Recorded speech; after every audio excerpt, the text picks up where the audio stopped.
Chapter 1. Coming to terms with the end of a friendship. "Hey there, I'm Nate," declared the young man as he confidently pulled up a chair beside Diane, Ramya's best friend since first grade. Diane threw Nate a coy smile. "Hi Nate, I'm Diane, and this is my friend Ramya." Nate glanced in Ramya's general direction with a cursory hi. Then he turned back to Diane, who obviously enjoyed his attention. Ramya, uncomfortable with their flirting, looked down at her lunch, trying not to listen. She didn't know it then, but this was the beginning of the end. For Ramya and her closest friends, high school was a strange new world. Back in middle school, they called themselves the Birds, an acronym from their names: Beth, Irene, Ramya, Diane, and Sharan. It seemed then they would stick together for life. Even some of their teachers called them the Birds. They would giggle when Mr. Donaldson came over as they were talking during class and ordered them to stop chirping. They did everything together: drama club, weekend shopping, the school band, jewellery making and more. But soccer was the big one. For 3 years they played together on the community team. Queens, New York, is America's most diverse place, and the Birds were a reflection of this. Ramya the Hindu, Irene the Catholic, Diane the non-practicing Episcopalian agnostic, Sharan the Jew, and Beth the Unitarian. They didn't give much thought to their religious differences until Irene's last birthday party. When she shared how much she missed her grandpa, Ramya innocently remarked, "Don't worry, he will probably be reborn in your family one day." Irene snapped back, "Catholics don't believe in reincarnation. It's heaven or hell for us, grandpa included." Beth jumped in, "Some Unitarians believe in reincarnation. It's not that crazy an idea. Who can prove that heaven and hell exist at all?" Diane challenged, "People just made up those ideas to scare their kids into behavior. Most people don't know it, but even many Jews accept the idea of reincarnation." Sharan interrupted, offering an olive leaf. "But I don't think we should keep talking about this. People get into screaming arguments over religion, and I don't think we want to go there." "Agreed," Irene said. "Sorry, Ramya. Let's not let religious differences tear us apart." From that moment, they agreed to disagree and focus on similarities. The next year, when a Pentecostal girl on their soccer team tried to get a Christian prayer going before the game, the Birds successfully stood together against it, even though 3 of them were Christians. The incident strengthened their exclusive group even more. By anyone's standards, Ramya was a strong Hindu. Her life revolved around the family's daily morning puja, which she tried never to miss. She kept a picture of Ganesha on the wall in front of her desk and almost every day sought his guidance. The high point of her week was attending the temple on Bone Street with her family every Sunday. Hundreds of Hindus would crowd the temple for the grand Ganesha puja, and over the years she had made many friends there. They would gather afterwards in the downstairs dining hall for a savoury South Indian lunch, treating each other as brothers and sisters. In that culture, flirting, like Diane and Nate were doing now, just wasn't cool. A hint that Ramya's life was about to change came even earlier, when Sharan opted for a Jewish high school where she could study Hebrew. She confided to Ramya that she might even become a rabbi. Ramya and the 3 other Birds chose the public high school. It was massive, with 5 feeder schools, so there were many new faces. Ramya recognized a few kids from the temple, but no one close. The first few weeks went well. The girls signed up for most of the same classes so they could stick together, though Beth took more art classes. The comfort of friends helped offset the unfamiliar surroundings and people, but of course nobody referred to them as the Birds anymore. Even among themselves, the old acronym fell out of use. Sharon was gone, without whom they would be the bird, and that didn't work. Things might have gone better if the girls hadn't been in so many classes together. Ramya got off to a good start, scoring high on the first tests, especially in math. Diane practically flunked those tests but didn't seem to mind, much to Ramya's puzzlement. In middle school, Diane had always done well. Clearly something was different. Even their beloved soccer started to drive a wedge between the girls. They all joined the freshman girls' team, but only Ramya qualified for the first string. Years of Paratanam dance training had made her fit and agile. Diane was the better player in middle school, but she had spent the last summer hanging out instead of practicing. The big change started with a B, as in boys, not birds. Diane was cute, and right away the junior boys, like Nate, started chatting her up and asking her out. Ramya didn't attract the same interest. She was pretty but studious and reserved. Ramya thought the boys Diane attracted were pretty boring, and a few were downright stupid and irritating. She felt more comfortable with the boys she knew from the temple. Like her, they were concentrating on their studies rather than dating. She and her mother had discussed the hazards of getting involved at this age. Plus, the boys and girls issue had come up during youth classes at the temple. Ramya understood the wisdom of placing her time and energy now into education and learning new skills. Just 2 days after Nate boldly introduced himself, Ramya arrived in the cafeteria to find Diane, Beth and Irene all crowded together at a table with him and several other junior boys. Not at the girls' usual table. Not wanting to join them, Ramya ate lunch by herself. Later she confronted Diane in the hallway. "What was up with lunch today? Aren't we sitting together anymore? You can join us if you want. Nobody's stopping you." "But I don't like those boys." "Fine. Suit yourself," snapped Diane. "But I'm telling you, boys can be a lot more fun than girls. It's part of growing up. Take a look around, Ramya. You see couples everywhere." Then she walked off. Wow, that was cold, thought Ramya. Over the next few weeks, Beth and Irene gradually cut Ramya out altogether too. As things evolved, the two former friends would brazenly turn and walk away when they saw Ramya coming down a hallway. The final blow came when they all unfriended her on Facebook on the same day. Devastated, Ramya ran to her mother. "Mum, they all hate me." "What?" "I don't know." Ramya's mum replied gently. "Kids change when they get into high school." "It had, but I didn't do anything." "Sometimes you don't have to. From what you've said, they're taking up different interests." Talking with Mom helped a bit, but Ramya was quiet and withdrawn for the rest of the evening. She was still miserable the next morning. "Are they bullying you at school, those girls?" Mother asked over breakfast. "No, Mum, nothing like that. They just shut me out. Won't talk to me, won't even look at me. It hurts so much. We were so close. Mostly they want to hang out with boys, and I don't. At least I don't think I do." The school had a strict policy against bullying. At the first school assembly, the principal explained it clearly and firmly. "We do not tolerate bullying here. The first time it happens, you talk to me. The second, I talk to your parents. The third, you're suspended. And the fourth, I permanently expel you from this school." The kids knew he was serious. The policy had been instituted 2 years earlier when a boy killed himself after being constantly bullied. The principal expelled the next 3 students, 2 girls and a boy, who repeatedly bullied others. When the kids finally realized he meant business, the bullying mostly stopped.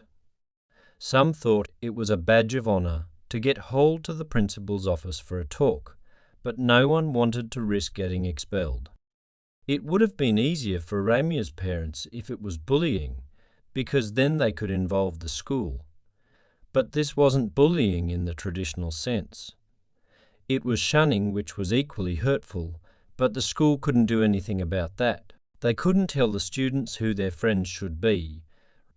Ramya's parents felt helpless.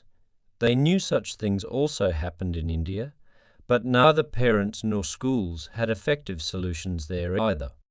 As weeks turned into months, Ramya's depression deepened. Why did they do this to me? She must have asked her mother 100 times. Why me? I wish things could go back to the way they were. Not surprisingly, her schoolwork was suffering, and she was cut from the soccer team for missing practice. No one wanted to be around her. She was so miserable. Many nights she cried herself to sleep. One night at dinner, Mom announced, "Guruji is coming to town, and I've invited him over for dinner on Tuesday. Ramya, I want you to talk to him about what's happening in school." Ramya wasn't enthusiastic. "Do I have to? Now, how's that going to help?" "We'll find out. But that's what I do when I have a problem I can't solve. I ask our Guruji." Tuesday evening Guruji arrived, accompanied by one of his young swamis. He sat on the living room couch, while Mom, Dad, Ramya and the swami sat on the floor. Mom spoke first. "Guruji, Ramya has encountered some problems at school." He turned to Ramya kindly. "I noticed something was amiss." "Ramna, you look upset inside." "It's nothing. Just problems with friends." Looks like more than that. Something is really wrong. Down there by your solar plexus, there are dark colours in your aura." Guruji pointed to her stomach, and Ramya felt her solar plexus churn. It was an odd feeling, like Guruji had physically touched her hurt feelings, just as one might touch a sore finger, causing one to jump.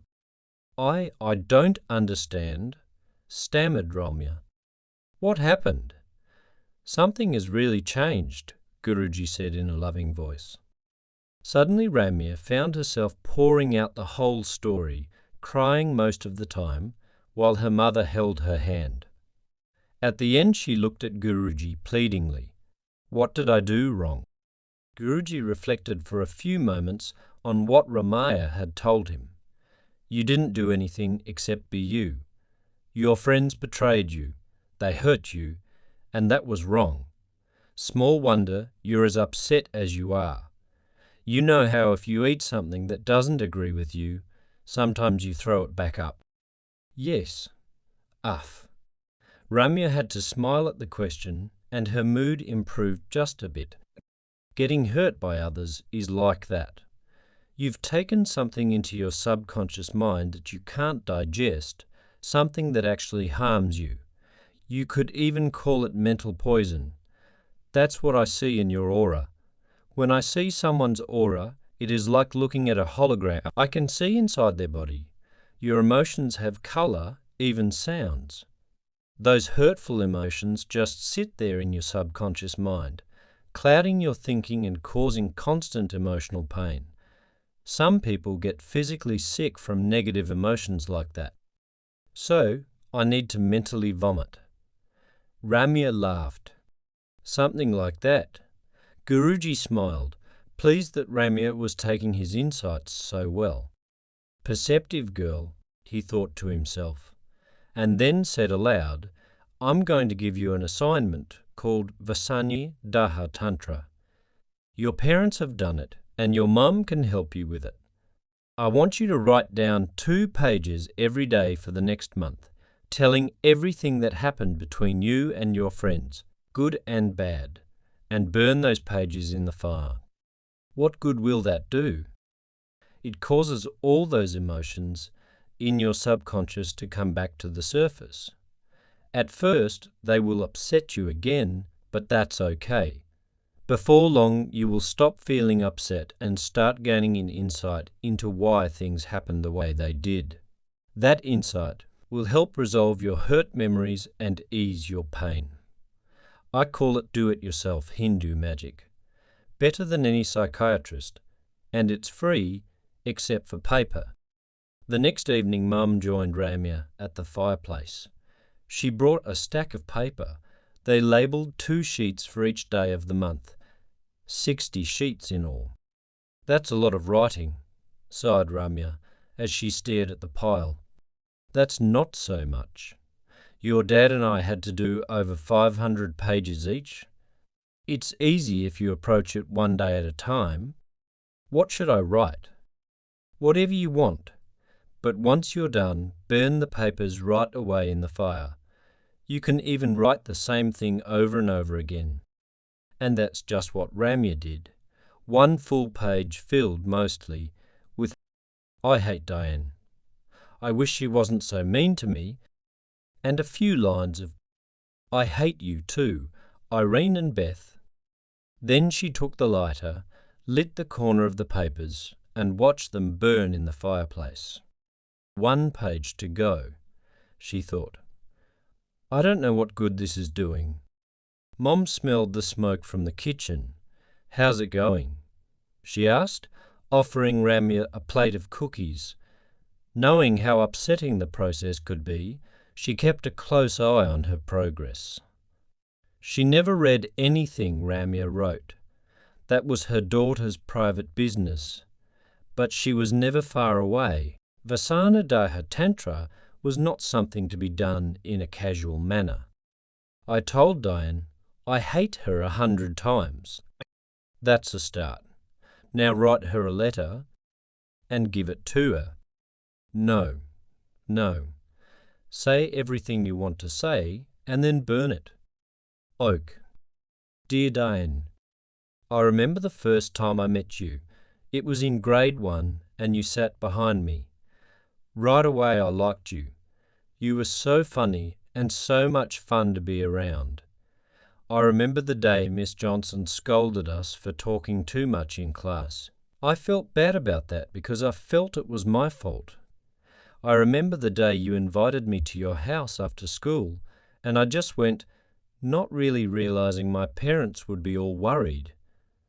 Then when they called the school, the secretary said I had gone home with you, so they called your home. Back then, we were just 2 little kids having fun. Later that year, we asked Sharan and Irene and Beth to join us. We formed our own little club and played together all the time at recess. I had Mom invite all of you for my birthday party. She baked a cake and served some Indian snacks. I remember how much we laughed when Irene found the spices too hot and went running for a glass of water, but then spilled it all over on the way back to the table. We had fun then, didn't we? Love, Ramya. That was strange to write, thought Ramya. We liked each other so much, and now I hate her. Ramya burned that one, but kept writing. Dear Diane, in grade 4, we all joined soccer. You were our team's best scorer for all those years. I liked being a defender because I could watch you score. I remember the time I decided to run forward after the ball when nobody was there. Then I passed it way over to you, but kept going. You could have taken a great shot, but instead you passed it back. That was the first goal I ever scored in soccer. It was all because of your unselfishness. I also remember the time you lied about drawing on the bathroom wall at school. I knew you did it, but I didn't tell anyone because you were my friend. Friends don't tattle on each other. Later, we snuck back in there and tried to wash it off, but it was ink, and we couldn't do it. The janitor lady came in and you told her how sorry you were. She didn't tell on us either because she realized we already felt bad about it. Ramya started to sob. The nostalgia of all those great times growing up was too much. It was a weird feeling like being at a funeral, saying goodbye to something you'll never see again. As the tears flowed freely, she felt her mom's hand on her shoulder. You know, dear, you can take a break when it gets really rough.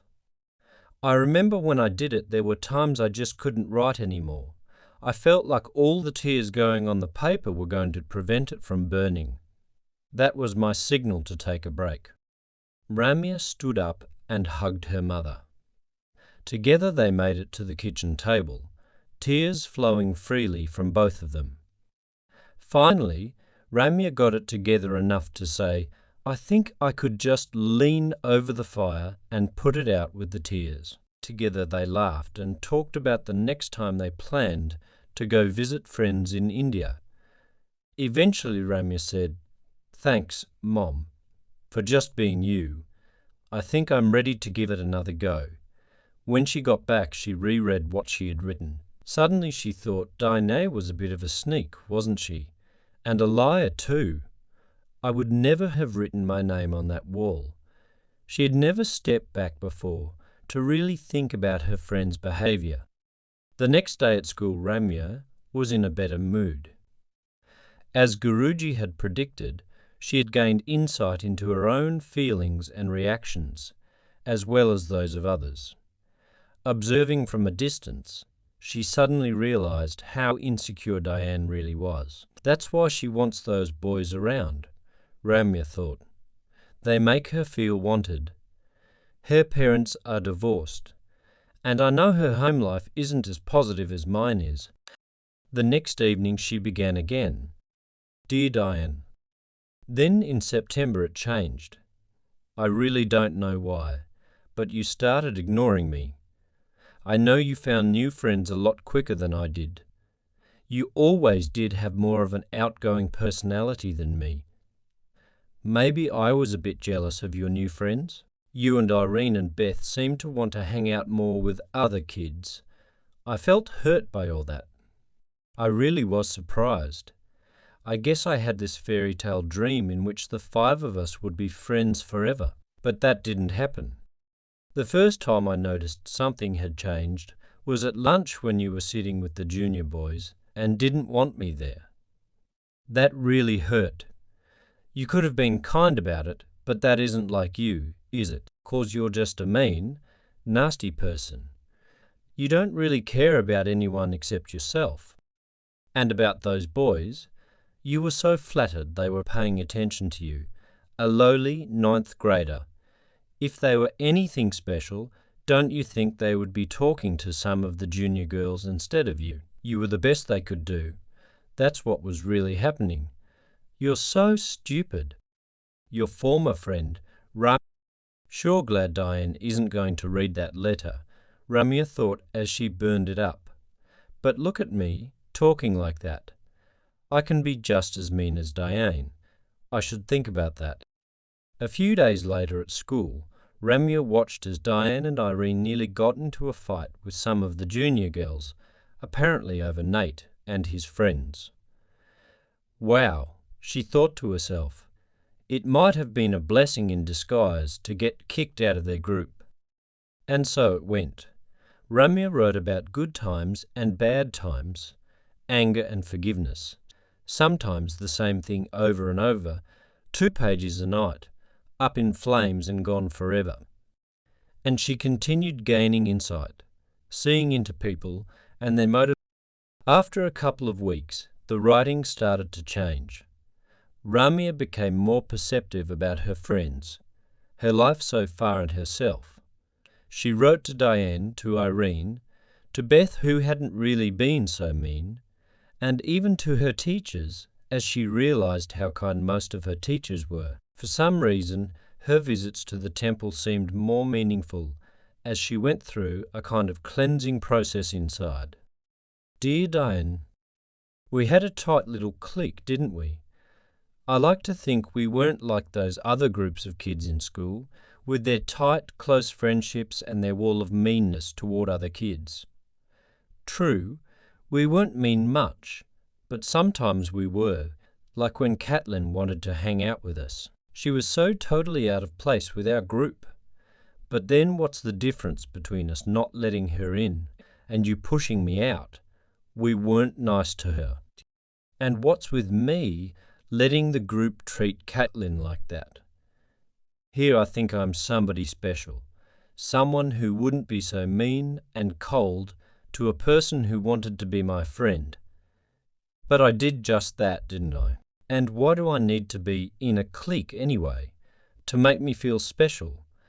We 5 girls got together, declared ourselves the best, and then kept everyone else out.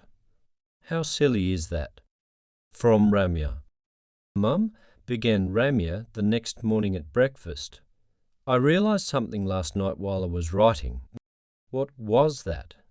Mum asked as she poured Ramya some orange juice. Here I'm all upset because the girls kicked me out of our special little clique, but I created the clique just as much as the rest of them did. And we did it by not letting anyone else join. In fact, we even pushed other girls away, and not always so kindly. So why should I complain when I get pushed out? It's a karma I created myself. Mom smiled. That's insightful, Ramya. That's the wonderful thing about Vasana Tantra, how it brings that kind of insight into our personalities. Well, finally, on the 30th day, Ramya wrote, Dear world, people grow up, people change. I'd changed. I had friends who were not as much like me as I thought, and I got hurt. I can't change them, but I can change me, and I'm doing it. I helped create that exclusive little clique, and then I got tossed out of it. I'm smart. I'm hard-working, religious and a good dancer and soccer player to boot. Maybe I'm even pretty. Whatever. It's my life, my friends, my school career, and I'll make it work for me. No more being at the mercy of others. Ramya. The next day in the cafeteria, she noticed a new but vaguely familiar face by the lunch counter. She had to think for a moment, but then realized where she had seen her. Yes, it was Shanti, the girl she saw recently at the temple. Just then, Beth came up behind Ramya and asked if she could join her for lunch. They sat down together, and Beth explained that now she, too, had been pushed out by Irene and Diane. They talked for some time, reconnecting after many months. You look happy, said Beth. I was worried about you. What changed? I got depressed after the 3 of you dropped me. It really got to me, more than it should have. But our family guru gave me a remedy. He had me write down everything that was bothering me and burn it in a fire. Sounds strange, but it worked. I did it for 30 days, and by the end, I was no longer upset and depressed. Plus, I had gained some real insight into my life. Beth looked at her with amazement. Wow, that sounds just like what we do at my church, only we call it the burning bowl ceremony. Once or twice a year, everyone writes down a problem, and we all go up one by one, burn the papers. That's interesting. Ramya responded. So we do have some similarities. Beth's expression turned serious. That's not the only similarity. You remember back in September when Diane and Irene and I cut you out? How could I forget? Beth's eyes were unwavering. Well, I just have to get it off my chest. I'm really, really sorry about that. I should have gone with you instead of them. I had to have a couple hard lessons, but you saw it right away. Bottom line is, I'm way too young to get involved with boys. I mean, I like boys and all that, but I'm only 14. And those older boys were just trying to take advantage of us. I really do want to study hard and get into a good college. My mom has convinced me to not waste my time on boys right now. Ramya smiled. It's okay, Beth. Don't worry, we all have our lessons growing up. And I forgive you. Come on, I'm hungry.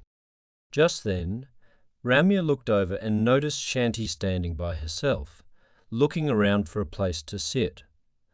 Is it okay if I ask someone to eat with us? Ramya asked as Beth gave her an odd look. Why not? It's not like it's us birds against the world anymore, you know. That's right, and no more cliques for either of us. We'll make our circle of friends just as wide as possible." Ramya got up and walked over to where Shanti stood looking lonely and uncomfortable. "Hi, I'm Ramya. I saw you the other day at the Ganesha temple. I should have said hello then, but so many people were there on pilgrimage during the holidays." "Yes, I remember you," replied Shanti. "We just moved here from Cincinnati. My parents wanted to live close to a temple. I don't know anyone at this school." "Come join us at our table," said Ramya.